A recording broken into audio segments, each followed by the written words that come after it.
ከደቡብ ክልል ጋር ተያይዞ የተነሳው ጥያቄን በተመለከተ በዚህ ጉዳይ ላይ በጥያቄውም እንደተመለከተው የክልሉ አመራር ዝርዝር ያለ ማብራሪያ ሰጥቶበታል። ስለዚህ ወደ ዝርዝሩ መግባት አልፈልግም። ማንሳት የምፈልገው ይሄ ነገር የደቡብ አስተዳደር የቤንች ማጂ ዞን ወይ ጉራፈርዳ ወረዳ በአማራ ላይ ያነጣጠረ ስራ እየሰራ ነው። ሰፋሪዎቹ ዛሉት ከሞላ ጎደል 100% ከምስራቅ ጎጃም የመጡ ከመሆናቸው ጋር ተያይዞ አማራ ቀርቶ በምስራቅ ጎጃም ላይ ዘምቷል ወይ ይሄ ክልል ይሄ ዞን ይሄ ወረዳ የሚለውን ጥያቄ በመጠኑ ለማንሳት ነው። እንደዚህ አይነት ስዕል ለመፍጠር ስለሆነ እየተሞከረ ያለው በኢትዮጵያ አንድነት እንታወቅ መለያ ነጥባችን ኢትዮጵያዊነት ነው በሚሉት አንዳንድ ድርጅቶች እየተነሳ ያለው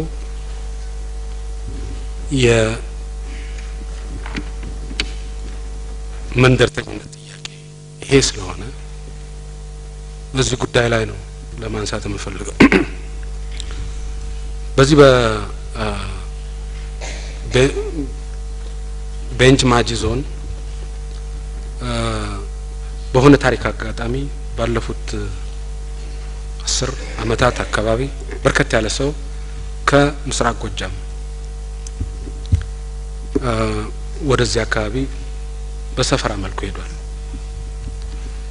በአሁኑ ሰዓት ወደ 30,000 አካባቢ የሚሆን የምስራቅ ጎጃም ሰፋሪ በዚህ አካባቢ አለ። አንደኛ ወረዳ ጉራፈርዳ የሚባለው ወረዳ በብዛት ያሉበት ወረዳ ወደ 24,000 የሚሆን ሰፋሪ አለ እዛ ውስጥ። ያው አካባቢው ጫካ ስለሆነ ብዙ ሰው የለውም። ስለዚህ ጉራፈርዳ ማለት አሁን በተጨባጭ ምስራቅ ጎጃም ነው። አመራሩም እንዳለ የቀበሌ አመራሩ በሌላ ደረጃ ያለው አመራር ሰፋሪ ነው።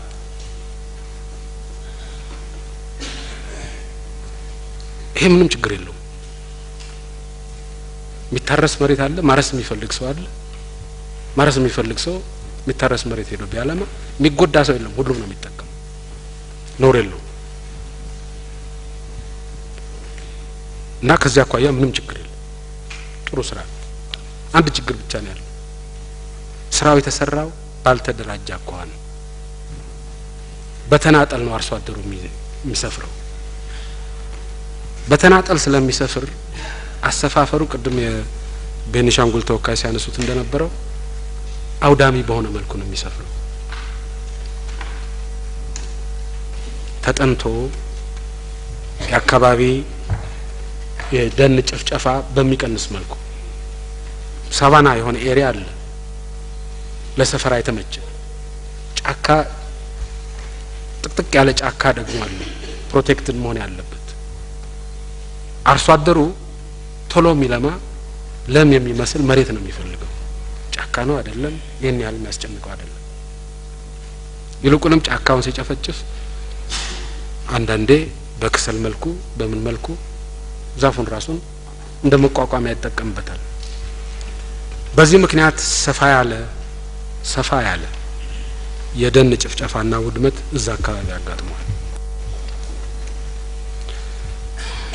ከዚህ ጋር በተያያዘ ክልሉ ዞኑ እና ወረዳው ሰፈራ አይኖርም አይደለም ያለው። ደን ጨፍጭፈውም ቢሆን ኑሯቸውን የመሰረቱ ሰዎች ይነቀሉ አይደለም ያለው ነገር ያለፈው አልፏል።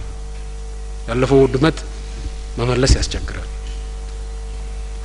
እዚህ ቦታ መጥተው ሰፍረው ኑሮ ያደራጁ ሰዎች ማፈናቀል ትርጉም የለውም።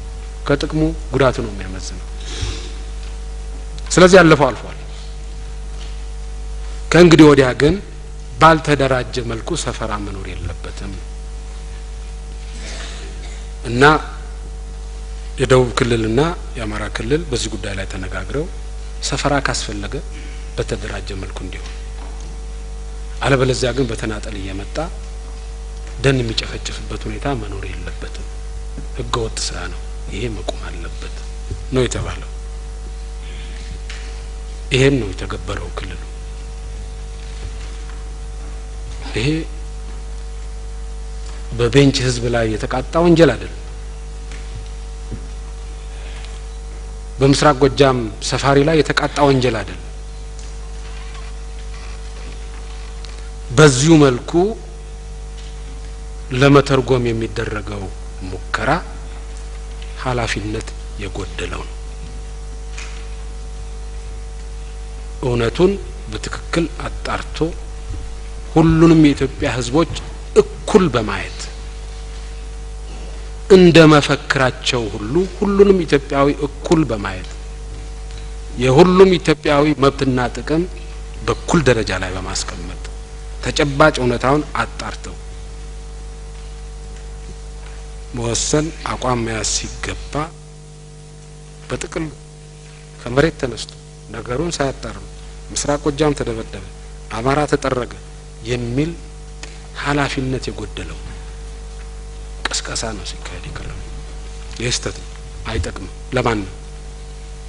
እውነታው አሁን የጠቀስኩት አይነት ነው።